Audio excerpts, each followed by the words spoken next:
Hey, Christy. Yes, Karen. Why do gardeners plant bulbs? Why? So the worms can see where they're going. Can you turn on that bulb, please? Hi, I'm Christy, a backyard gardener from Colorado. These days, gardening has gotten very popular, and my friends and I have noticed more and more people picking our brains for tips and troubleshooting about gardening. We're not experts. We just learned a lot about gardening from the mistakes we made along the way. So welcome to Upside Down Tulips, a fun podcast that celebrates gardening gone wrong. Upside Down Tulips.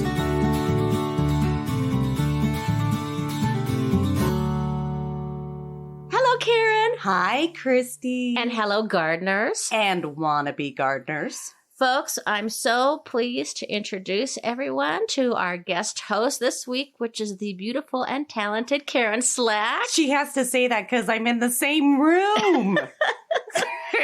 Karen, I was trying to think like how long we've known each other. Oh my gosh. And I think it's almost 20 years. I think you're right. Do you remember how we met? No. I threw a baby shower for mutual friends of ours. That's right.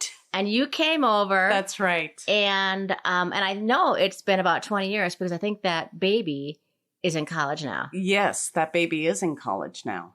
And since Isn't then, that wild? Yeah, that's weird. That's wild. And we do theater together. We do. And we talk about gardening. We do. And in fact, folks, if you remember Karen's voice, Karen, you've been a part of Upside Down Tulips almost since the very beginning. Well, thanks to you and Edith, yes. Because friends will recognize you as the one and only Squirrel. I don't even know what you're talking about. So everybody, Karen would do this voice all the time when she would talk about squirrels. I remember you said you always felt like squirrels were the assholes of the garden. Completely. They are all Sid Vicious from the Sex Pistols. If you give them one tomato, they're going to trash your entire garden. They just come in and start, breaking things and throwing things around. They're horrible, awful things. And every time I see a squirrel, what are you doing? What are you doing up there? Just sitting in the tree. Stupid squirrels. Well, your character, just inspired me and Edith to have this whole series of different pod plays about your wonderful squirrel character. Which I just love so much. It makes me laugh all the time.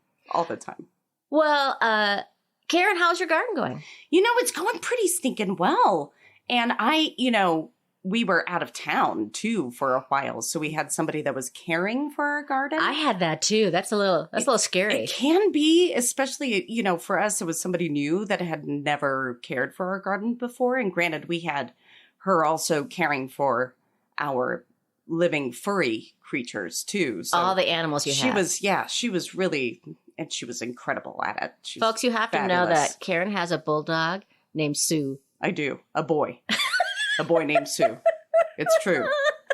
And a Malamute named Honey. Oh, nice. And a kitty cat named Polka Dot. Nice. And we're on the verge of getting 2 guinea pigs.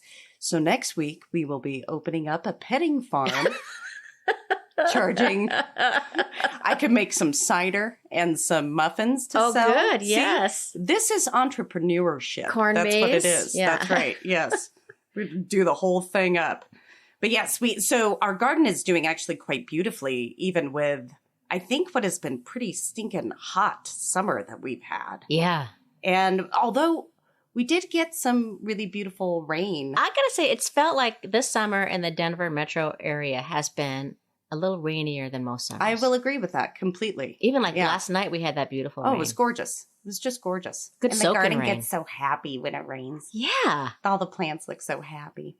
But this year, every year I find that it changes in terms of what is really thriving or, and I don't know why that is. We do tend to rotate our crops just to give them a different, experience and also see like, oh, this really likes it here. So then we'll keep it there the next year, Yeah.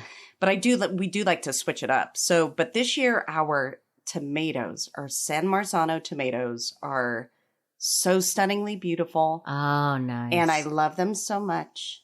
And we also have our crazy rogue pumpkin. Last year, we planted a pumpkin. We didn't get like anything. And then this year, we planted a pumpkin. And of course, we have like 4. Nice. And they're humongous. And the thing has started to weave its way all around the outskirts of the garden. I'm just grateful that this pumpkin plant seems to be aware of boundaries. That's good because mine Good for doesn't. everything, right? Mine is going into the driveway. See, it's not so I have to supposed like to do guide that. it. I have to keep moving it over. I mean, your pumpkin should talk to my pumpkin. My pumpkin could give it some tips on boundaries. My pumpkin does need boundaries. And then I had, I've already harvested 3 pumpkins off it. I mean, that's incredible. And I have 2 huge ones coming. Well, I used to have 3, Karen. Oh, no, what happened? Well, it looks like a freaking squirrel. Oh, shocker. Shock. I'll take you out there. Can I do, whatever is eating it, if it's raccoon, if it's squirrel, I don't know. But once it's got a bite out of it, is it over? Yeah, I think they're toast. They're just toast. What are you going to do at that point? Yeah. I mean, I think you could turn it into a pretty cool jack-o'-lantern. That's what I was hoping. Like a Freddy Krueger sort of look. Yeah, could I carve around where the chew marks are? Why not? Totally. Oh, you could even do it like a little, those orthodontic molds that they do, and see if you can find the culprit. Yes. Then we could really start to narrow some things down. Get some DNA. That's off right. Of that That's pumpkin. right. Do a swab all the squirrels in the area. Yes, See I'm who on is it. responsible for this. You've got peppers too, right? We do have peppers. Our peppers are a little funny this year Mine for are some slow. reason. Have I don't know you why. had jalapenos? No. I've And had just a couple. We have like blossoms. Yeah. And I'm like, are they ever going to come to fruit? But we do have our shishitos have been beautiful. Those are nice. They've been beautiful. Deva, my daughter, decided that she was going to go into the garden and just pick a pepper and try it. Uh-oh. She's like, I'm just going to wash it and see what happens. So she picks a pepper. She comes inside. I don't see exactly what pepper it is that she has. I can just see that it's red. Uh-huh. And I'm like, okay, that's either like an Anaheim that we've left on the vine that's going to be pretty stinking spicy at this point if it's nice and red too. Or it's going to be a shishito and she's going to be like, this was no big deal. And then she'll go pick an Anaheim and then burn her face off. It was a shishito. And she was like, this is actually delicious. I was like, good. I know. Kids are funny that way, though. They like delicious. to have really sour things or try really weird things. Like the Totally. cinnamon challenge or the... All of those things are so nasty. I think it's because their frontal lobe isn't fully formed yet. So then they just make all the bad decisions in the whole wide world. Get them out of their system. That's right. Please do. The earlier, the better. You have a zucchini plant this year, right? We do have a zucchini Have plant. you been getting zucchinis? No.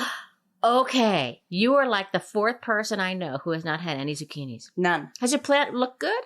It looks gorgeous. So does mine. Nothing. Nothing. You haven't gotten any either? No. And you're like a 5-10 minute drive from me. Oh, yeah. Karen? 7 minutes. 7 minutes, drive. 23 seconds. Edith also has not had any zucchini. What is that? What is that about? We need somebody to write in and let us know. It's interesting because I have acorn squash, I have butternut squash. but no zucchini. Yeah. I had yellow zucchini for a while, but then the plant kind of petered out. Huh. Like yellow summer squash. Yes. Those do peter out early, Yeah. I find. I had to buy zucchini, Karen. Oh, God. What have we come to, Christy?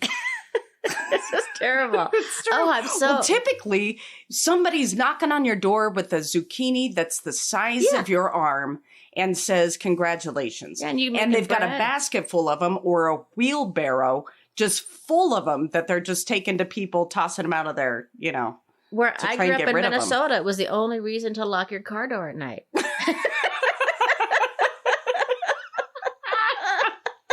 Oh my God, that is hilarious. Anything else going on in your garden, Karen? No, we did try something new though this year where we put some herbs and like greens in our front area, which is east facing, which was, it was interesting. The lettuce did not take, the greens did not take, but the herbs seemed to really kind of like it out there. That's good. So yeah, that was a good experiment that I think taught us no greens in the front, but the herbs did like it. I just did a second batch of greens. Ooh. So I planted romaine and lettuce. And When they are did you coming plant up these? A couple weeks ago. Seriously. Yeah, we just talked about in the last episode 92, about things you can plant in September. And I don't think it's too late, Karen. You could throw some lettuce and spinach in. I might just do that because I love the stuff. I was also going to tell people regarding pumpkins that I looked up a couple things on how to keep rodents, squirrels, or raccoons off your pumpkins. And of course, one of the things is to, use pepper spray or make your own pepper spray. Sure. I heard somebody say Vaseline, but that to me seems dangerous. It seems dangerous and entertaining. Yeah. If I'm using Vaseline on my pumpkins, I am setting up a camera because I got to see what happens. Yeah, you could be on America's Next Home Videos. All I can TikTok. see are those greasy little paw prints that would be on my car. You know what I mean? Yes. Like the Vaseline prints that could ensue thereafter. That's Well, really after I saw the gross. 2 marks, here's what I did. I used hairspray. Ah. Huh.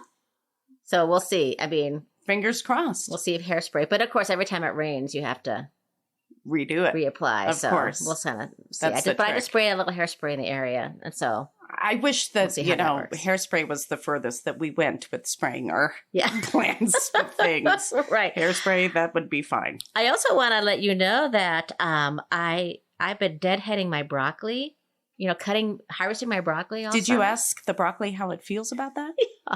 It loves it. It loves It it. loves it. It feels good. And I just got my third harvest is out there. I'm going to harvest my Wow. broccoli. Wow. And usually I just let it go to seed Right. because the bees love it. They do. They and do. I don't get it quick enough, but I've been really good about being on it this I need to summer. be better about being on it. We have one plant that is, gone to seed, but I do love it when the bees love it. And Yeah. then it is kind of. Man, they love broccoli They flowers, really don't they? do. They really Holy do. cow. Broccoli flowers and lavender. They love it. I also love this time of year because my sedum is starting to bloom. I don't know if you have sedum. This is a No. flower. It's nice because it's a September blooming flower. Oh, that's rare. And this is called autumn sedum. And when we're done here, I'll let you see them because Yes, they start please. off by turning a dusty pink and they just slowly get darker and darker. Oh, how and they're gorgeous. just a great little How plant. gorgeous. Autumn sedum. If you ever see it in the store, go get some. Where do you have those? Are they in I have them in the front planters, yard.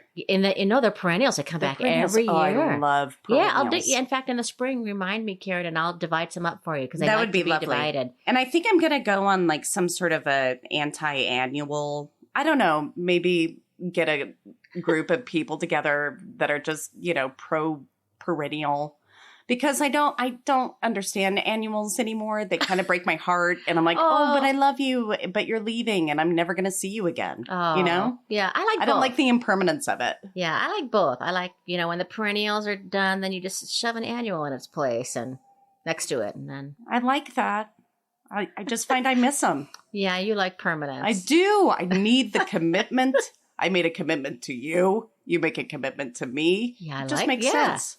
Hey, well, speaking of commitments, Karen, Yes. I am proud to share that to everybody that we have a new member of our garden party. Woohoo! This is Elle Book from Denver, and she is throwing us a couple bucks each month to help support the expenses of producing a podcast. How fabulous. Thank you so much. Thank you, Elle Book. And if folks want to become a member of the garden party, you can see a link in our show notes.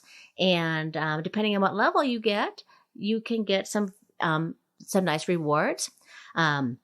Elle Book is going to get some seeds from my garden. How fabulous. And the cool thing for Elle Book is that they are entered into a drawing for a free Upside Down Tulips t-shirt. Woohoo!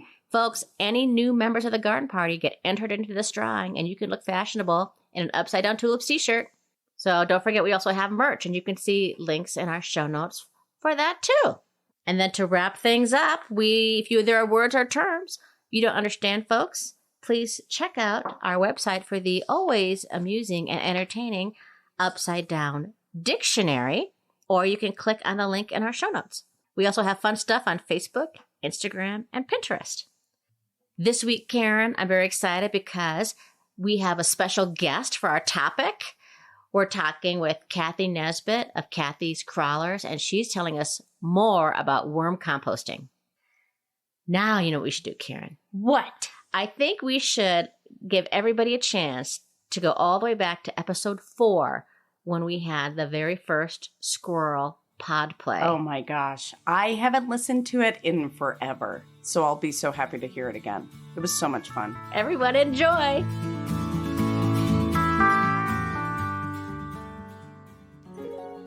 Summertime. The living is easy. The birds are chirping, the bees are humming, the insects are buzzing. Oh no! What are you looking at? Get out of my garden! Who? Me? Yes, you awful bushy-tailed rat!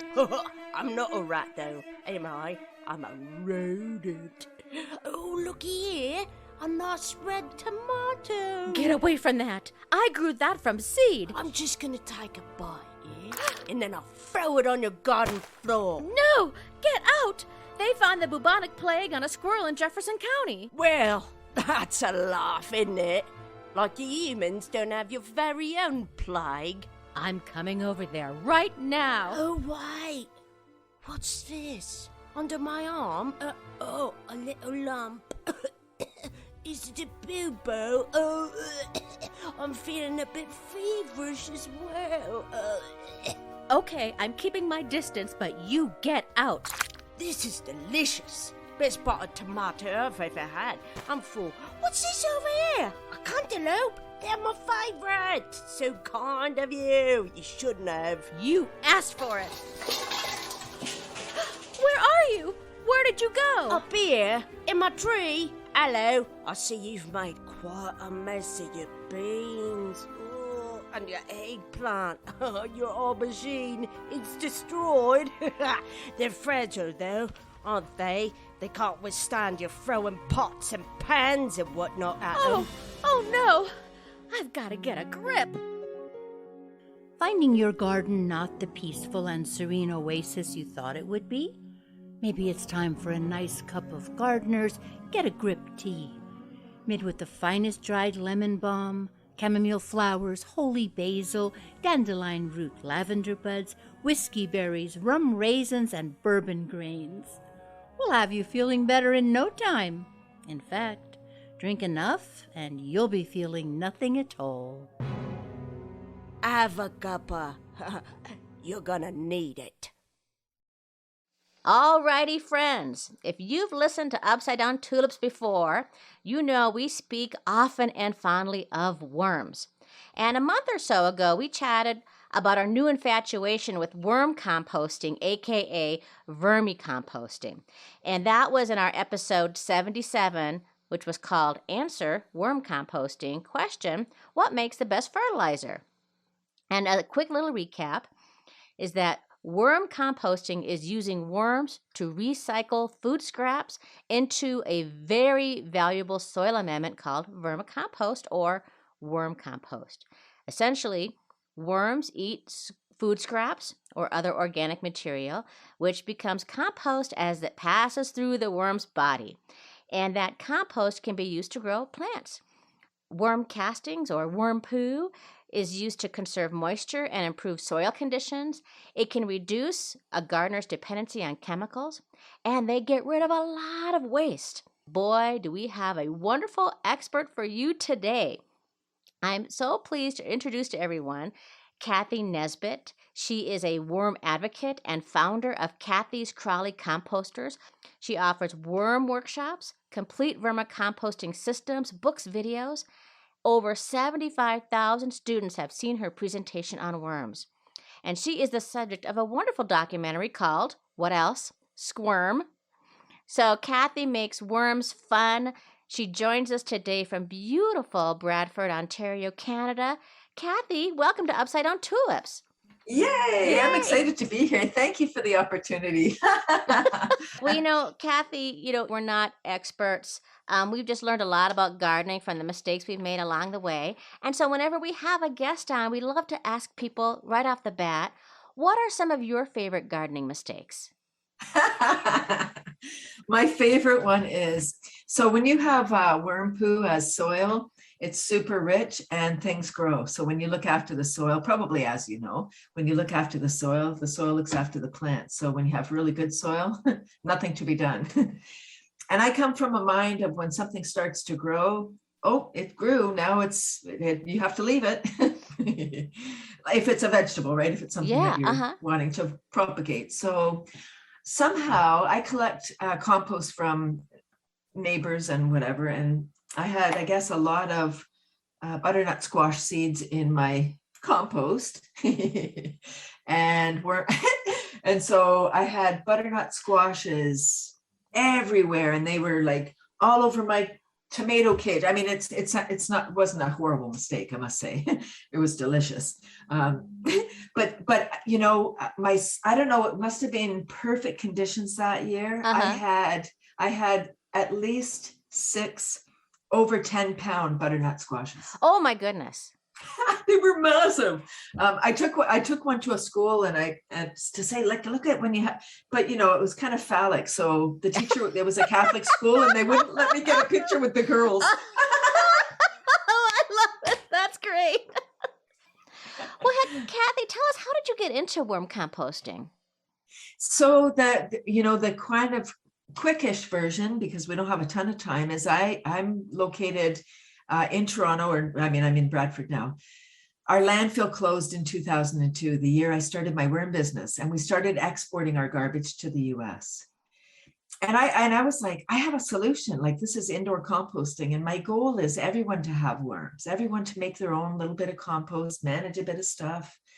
You know, because people always want to know, can this be scaled up? And of course, everything can. Mm-hmm. But then you get problems because, you know, they're living creatures. Yeah. Right. So as we're adding fuel in, aka the nitrogen and the, you know, the bedding, we get those ingredients. Now we've created like a heat bomb. Now it's so hot. If you've, you know, composting is thermophilic or heating up process. Worm composting is mesophilic or even temperature. So on a larger scale, it would be a little bit challenging. I never realized how much of worm composting is essentially animal husbandry. It is, yes, well said. It's perfect. Because you have these little critters that you need to take care of, and if you treat them well, then they will take care of you in return. Yeah, I believe the worms have been waiting millions of years to serve us, and we're serving them by creating a right environment for them, you know, just waiting to solve our garbage crisis. You know, back to Toronto, 6 million people in the greater Toronto area, half live in condos without space to do outdoor composting. Mm-hmm. So this is indoor composting. So this is a wonderful solution for, you know, people that don't have a large space, people that don't have outdoor space, people in cottage country, you know, you don't want to attract bears outside. Oh, sure. Right? Urban centers where you don't want to have raccoons or rodents.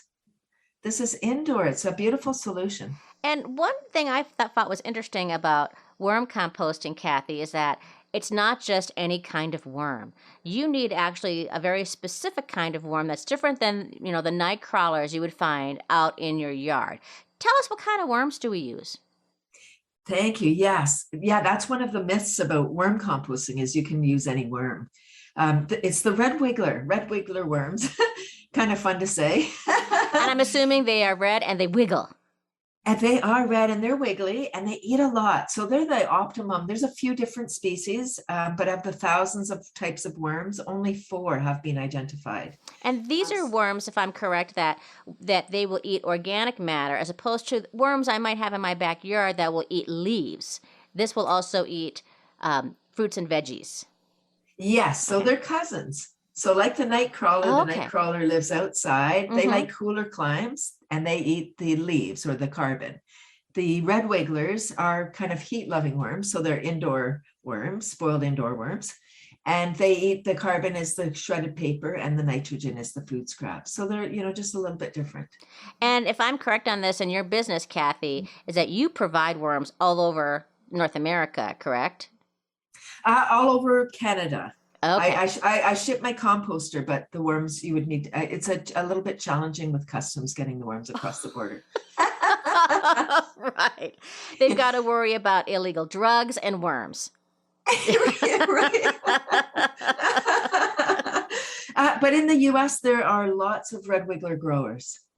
And how much do you think you're a person who's starting out? How much should they order? You need a certain biomass, so either a pound or half a pound is sufficient, and they multiply more than rabbits. So under ideal conditions, you'll have more worms, and you can add more food in and expand. What you're managing. And how much do worms cost? A lot. Oh, really? So they're $100 a pound Canadian. So okay, much less, and I believe because there's the conditions in the U.S. in some states, Texas, Florida, California, Georgia are the large growing states for red wigglers. Conditions are better. So I think the climate. Yeah, gotcha. Because they don't need to worry about winter. Right. Exactly. That's right. So I believe in the U.S. they're much more affordable. And tell us a little bit about how you feed your worms. Is there how often do you do it? I get worried about when people say, be careful feeding them too much. Yeah. So it is a balance.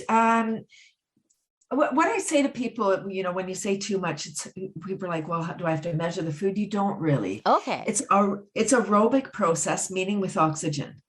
So we breathe oxygen, and so do the worms. If it smells bad, that oxygen has been converted to methane. Yeah, so let's use a pound of worm for easy math. Once they're established, they'll eat about half their weight per day in food scraps. So half a pound per day, or 3 to 4 pounds per week. Now, rather than feeding them daily, I would say once or twice per week. Okay, that seems easier to manage. Right? Because you can miss a day or two.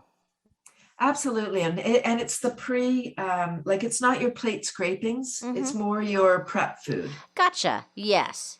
Yeah. Because you don't want to add in, the sodium would be harmful for them, the salt or the dressing things on yours. So it's just easier to say if you use your potato peelings like at the beginning and all of that. Eggshells and banana peels and absolutely. Gotcha. Yes. Mm-hmm.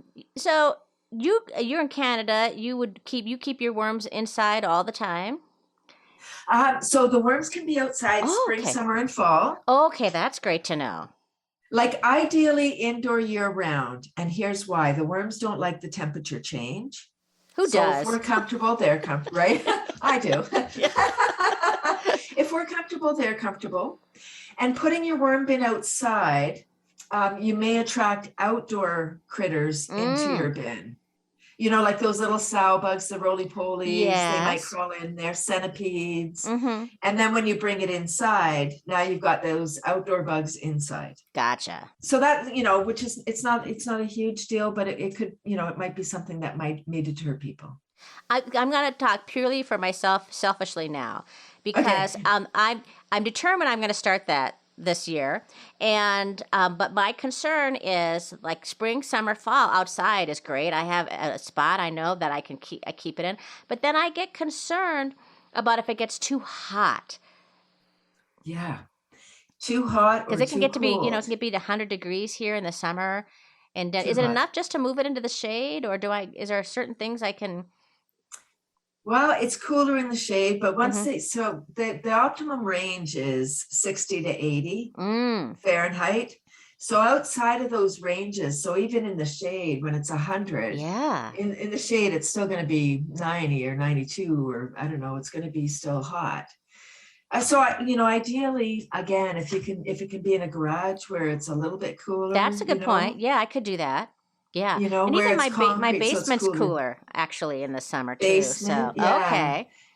So in hot places, maybe too hot in the summer, and in cold places, too cold in the winter. And even in the, Canada can be too hot as well. So I would say for sure you want to put it in the shade. Yeah. It's just getting hotter too, right?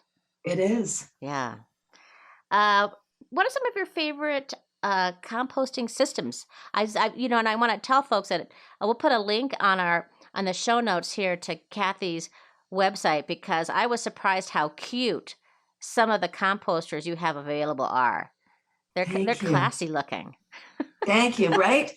So, for the do-it-yourselfers, any container will do. Mm-hmm. Get your bedding. It's not the container. It's not the system that makes it work. It's the environment. But for people that need, they maybe have a small space and they don't want a, old Rubbermaid bin sitting under their kitchen table. Right. Right. We have there are different systems, but the one we have is called the Living Composter, made right here in Canada. So beautiful. And it's a tower system. So it's a functional piece of furniture. It's like a little stool. It comes in 4 colors, so to match your decor. Yeah, I was surprised at that too, because you could get plum. There was like a mint green color. There was a gray color.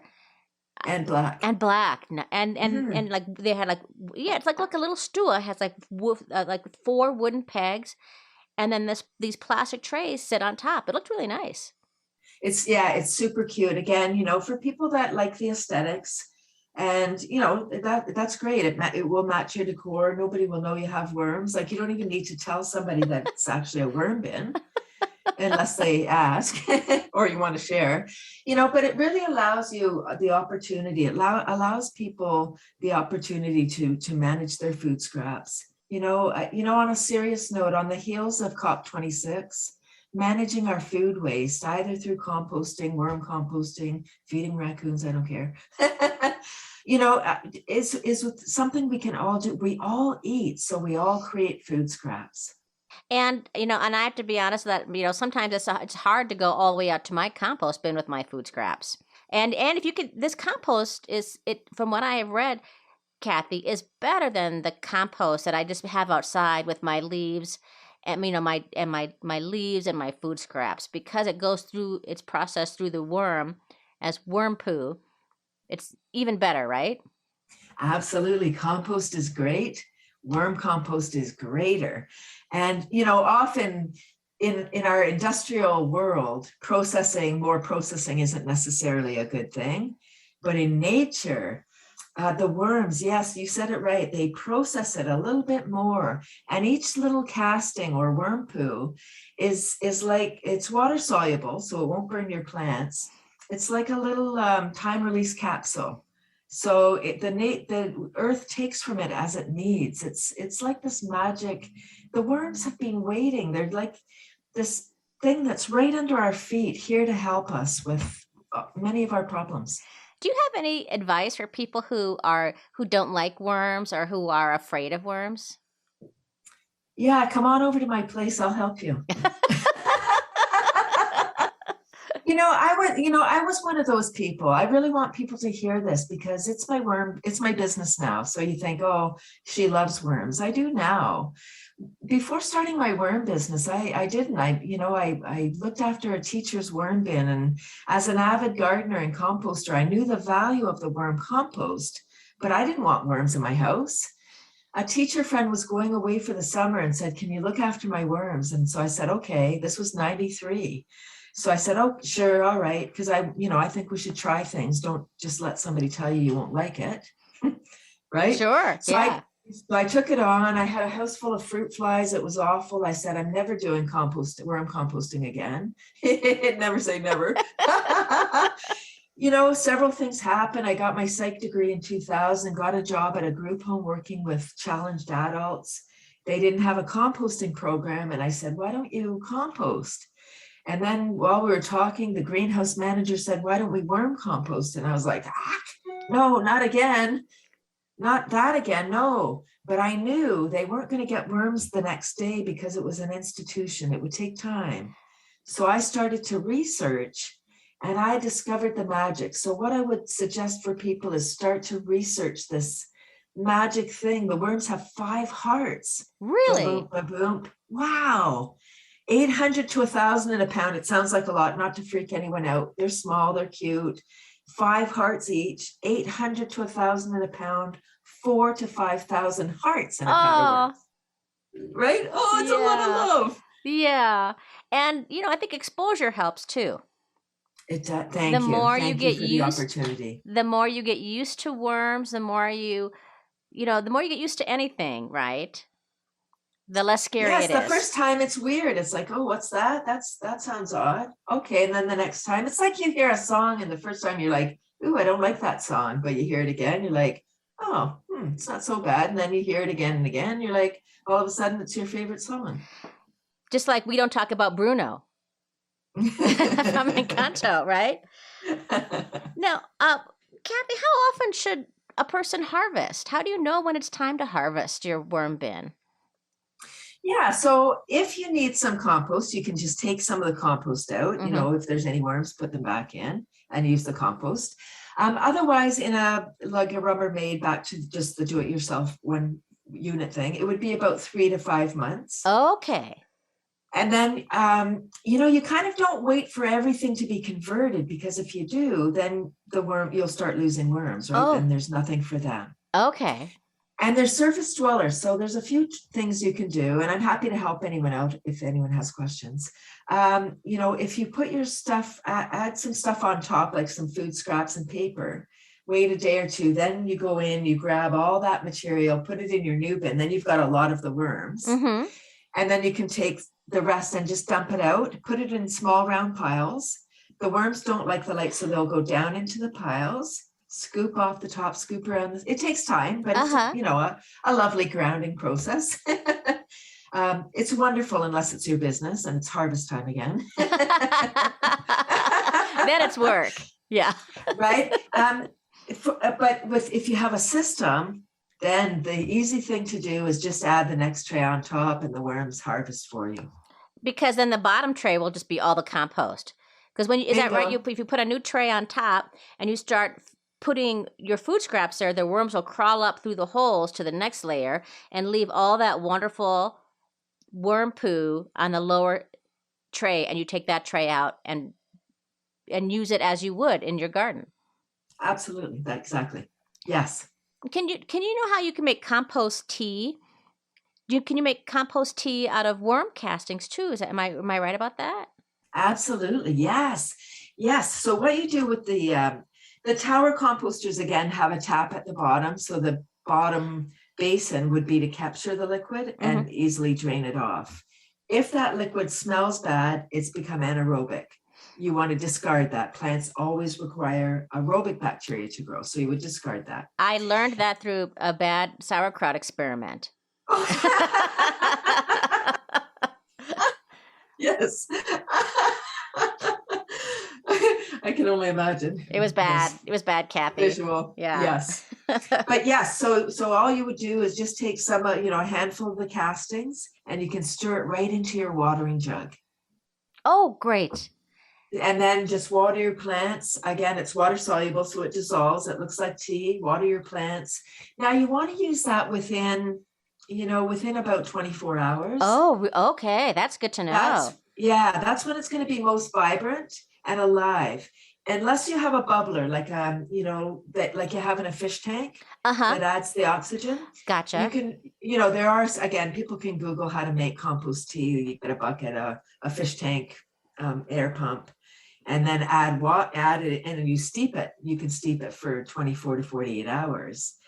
With the bubbler, you have your bag of castings, and I'm suggesting just mixing it right in the water and then using it right away. Yeah. If you want to get all fancy, yeah. Yeah, if you want to get fancy, that's right, and add air in there, and so you can add molasses and make a real brew. Because then you're feeding the microbes. What you want to do is add something adds a little bit of sugar and spice. So you're attracting those wonderful microbes. They increase because they're like, yum, yum, yum, look at all this food. And then you've got your beautiful microbial rich. I never knew until Edith and I started this podcast how important microbes are to the soil. Oh my gosh, just like they are to our body. Yes. And that, I used to till every year, and about 10 years ago I stopped tilling. And we really profess to people to say, just stop tilling things, because otherwise you're just making the microbes start all over again. Yeah, and you're shredding all those, all the mycelium and all those shreds, all the whole internet web underneath. Yes. Oh, yay, no till. I love it. Good. Now, you were saying, Cathy, that one of the signs of a healthy system is that it should not smell. Just like your compost outside should just smell like earth. What are some of the other signs of a healthy worm composting system? Well, where it's kind of friable, it doesn't smell. You could have fruit flies because they're just decomposers, but they're not a necessary component. Okay. And the way you prevent having fruit flies, because that is one of the big objections. Like people are like, oh, I don't want to have fruit flies. So I say, have you ever had fruit flies? Yes, because most people have. Yeah. I ask people, have you had fruit flies? And I wait while they say yes. And then I say, then my next question is, have you ever had a worm bin? And then I wait for them to say no. And when they say no, I say good, because now the fruit flies don't come from the worm bin. They come from the food we're adding in. Mm-hmm. And they're fruit flies. So they're on with the fruit peels, and I'll use bananas. We don't generally wash the banana before consuming it. So we just peel it, and so the fruit fly eggs are on the outside. So there's that fruit fly, or the banana peel intact. As it starts to get speckled and ripen, the perfect environment for them to fly around and bug us. And yeah. Have you ever tried that tip of apple cider vinegar for fruit flies? I have, but prevention is a better thing. Just like staying healthy, and rather than getting sick and then having to get healed, just stay healthy is better. So not getting fruit flies is a better way to go about it, and that would be rinsing any peels that you don't generally wash. Okay. Right, the apple, you're eating it; they're on there too, but you've eaten them or you wash them off. So give all your peels that you don't wash first a quick rinse, and that will. That's a great tip. That's a wonderful tip. Yeah. And what are some of the ways that you use your castings around inside your house, outside in your yard? what are some of the ways you use them, Cathy? So for a potted plant, if somebody has a plant that needs a little bit of TLC, you can just take, say depending on the size of the pot, but just a regular size house plant, say a tablespoon of castings, and gently work it in around the stem into the soil. You don't want to leave it exposed, because it dries out and then it needs to be watered again to become viable. So if you just kind of mix it in, then it will. So that's if you have an existing one. Now we're coming up spring. If people wanted to start like a mix, you would do 20-80, so 20% castings, 80% just kind of crappy soil, and it's so super rich, and we'll amend it. Oh, that's fantastic. Well, I think you should come back again. And, I would love it. And when you come back, I think I should have my worm composting bin all set up. And I will ask you a lot of selfish questions. And then I'm going to put this offer out to our listeners, too, that if you have more questions about worm composting, write to us, folks, and we'll pass them along to Cathy. How does that sound? I love it. I love that. Well, you are so full of knowledge and such a wonderful, pleasant, bubbly person, Cathy. I love chatting with you. I love getting to know you. And we look forward to having you on again in the future. Oh, I'm thrilled. Thank you so much, Christy. I appreciate it. Thank you, Cathy.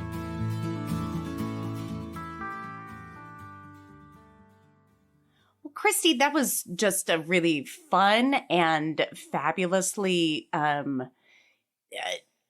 informative interview that you did with Cathy. Isn't she something? She really, truly is. She is so fun. We didn't get a chance to talk about it, but you might find this interesting, Karen, that Cathy is a practitioner of laughter yoga. I love that idea much more than goat yoga.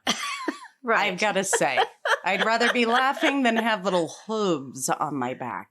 Yeah, and you could just tell, like, she loves to laugh and she loves her worms. Oh, clearly, that was clear. And I had no idea. No, well, I kind of did, but not. That worm poop is so magnificent. Yeah. And worm poop, poop in general, everybody, I think kind of gets it doesn't get its weight. It doesn't get really its full due. Because, all things, if you poop well, if anything that poops, if you're pooping and if you're pooping well, things are going to be all right. Right? Like you're good. Everything's good. If poop is good. Yeah. And no, everything's no good. poo like worm poo. Apparently not. Apparently not. And the compost tea? I was fascinated by the compost tea too. But can I offer just a little bit of advice? Make sure that your compost tea and your tea are separated at all times. Oh, you know what? We didn't clarify that. I think it's That's really really important. smart of you. Yeah, because- don't eat. And if you're making sun tea at the same time with your compost, that could be really tricky. Yeah. Just make sure Label. that the vessels labeling is always good. Yeah. Sharpies are very handy. Just keep them separate. Nobody wants to drink that. I don't want to drink that. I also find it to be fascinating that worms have 5 hearts. 5 hearts. That's 5 more than some people I know. Oh, so true. Good one, Karen. Okay, friends, now here's a new pop play by our dear friend Josh Hartwell, who shares his respect for another critter we find in our garden.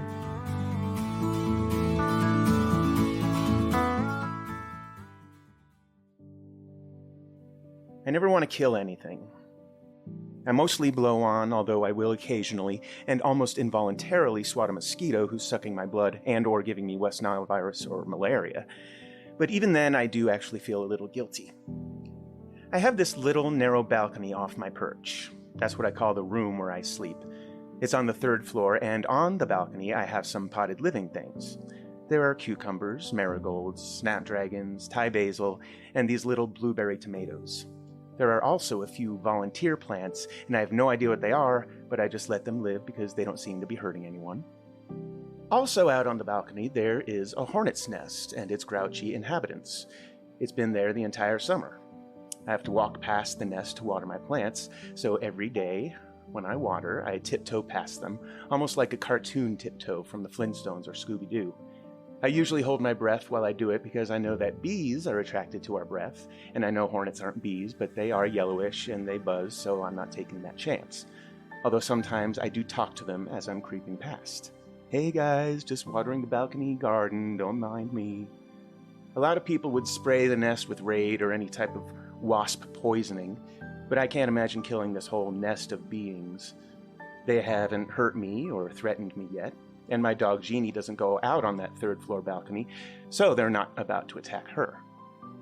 I wouldn't even feel right removing the nest, even if such an act wouldn't guarantee multiple hundreds of stings, or bites, whatever they do to inflict harm. Who am I to tell these folks where they can or cannot live? So we continue this passive/passive-aggressive symbiotic relationship.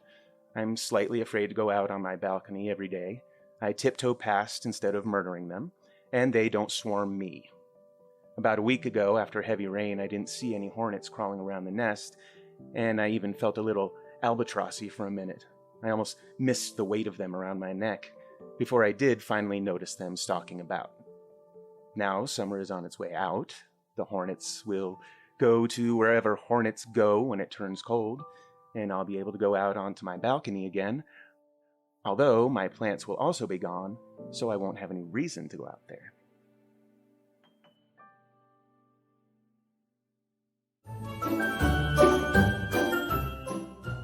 Hey, Karen. Yes, Christy. Guess what time it is? What time? It's mailbag time. Ring, ring. Because the postman always rings twice. Okay. Well, this week, friends, we have a letter from Tom from somewhere. And it's in reference to a letter we had a couple weeks ago from Anne. So Anne wrote us all about seeking solutions about what to do with her squirrels that were eating her sunflowers. And Catherine and I had suggestions about, the pepper spray, the feed them someplace away from where you don't want them to eat. Mm-hmm. And my theory, which I don't know if it's true or not, is give them a water source. That's why I think it's why squirrels go after my tomatoes, just because they're thirsty. Interesting. I don't know if that's true or not, but It might be in Colorado. Isn't everything thirsty all the right. time? Yeah, well, that's a good point. It might be. So That's interesting. Tom wrote us in response to that. Well, Tom says, your water theory is a dud. I live on a 100,000 acre lake and they still rob my tomatoes. I saw one come through with a loaf of bread and mayonnaise. And you know what, Tom? I don't doubt it. I don't doubt it at all. Those squirrels are tricky little buggers, and they're inventive. Right. In fact, if that squirrel came in with a loaf of bread and mayonnaise, I'd also be worried about your lettuce and if you have a pig. I mean, seriously, watch out. Just watch out. Lock it all up. Lock it all up. Well, Tom, we challenge you to see if you have any other ideas about what to do with squirrels. I have an idea. Oh, yeah? Yeah. Flaming arrows. Yeah, flaming arrows. And that's the tricky thing with them, right? Like I'm not cruel to animals. Let's not get things all twisted here, But it is one of those tricky little situations where you're like, oh my gosh, you are such a pest and I want to get rid of you, but I also don't want to kill you because I'm not a serial killer. Right. So you're a good person. Yeah, typically. You don't have 5 hearts, but you have 1. I do have 1. But it is one of those things where it's like, what do you do that's not going to injure them, but is also going to deter them from your garden? I think flaming arrows. I think I'm going to invest in some. Mm-hmm. Even if you just get them in the foot. Just aim for the foot. Yeah.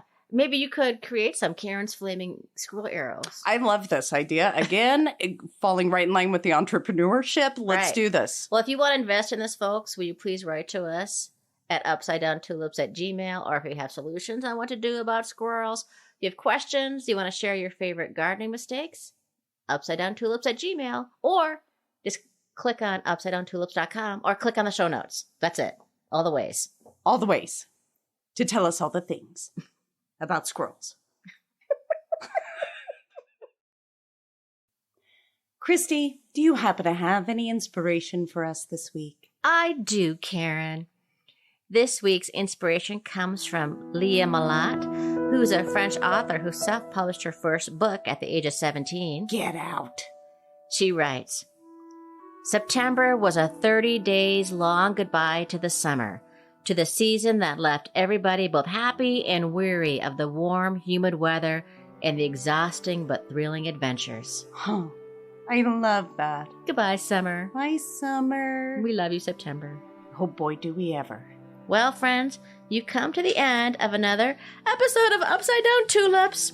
We are Christy Montour-Larson and Karen Slack. And if you got some laughs and hopefully some sort of value out of this week's episode, could you please do us a favor? Hit that subscribe, like, or follow button wherever you listen to your podcast. And thank you so much to Denise Gentilini for composing and performing the Upside Down Tulips theme song. And if you want more, just go to denisegentilini.com, or you can find that link at upsidedowntulips.com. Many thanks to the many talents and kind hearts of our friends Edith Weiss and Josh Hartwell. And thank you to our excellent yet enigmatic engineer. Join us in 2 weeks for another episode that will delight and amaze you. And don't forget, Karen, if you make a mistake, your garden will forgive you.